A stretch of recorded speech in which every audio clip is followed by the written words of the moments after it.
böyle olmuşmuş. Biz gerçeği yaşıyoruz.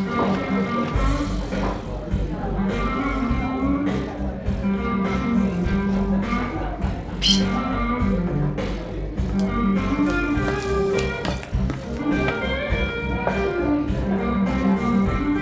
Buyurun. Çocuk sahibi olmayı düşünüyor musun? Yani tabii. Herkes gibi zamanı geldiğinde ben de isterim. Sana çocuk vereyim mi? Burada mı? Yok, burada değil, evde. Yani buradan çıktıktan sonra size mi gidelim? Ben bir şey anlamadım. Bak, mama parasını bırakırım. Melis'ciğim ne diyorsun? Bir şey anlamıyorum. Tamam, belki istesin. Derim ama olmadı yine. Kısmetsizim bu gecede. Elimde kaldı şişe.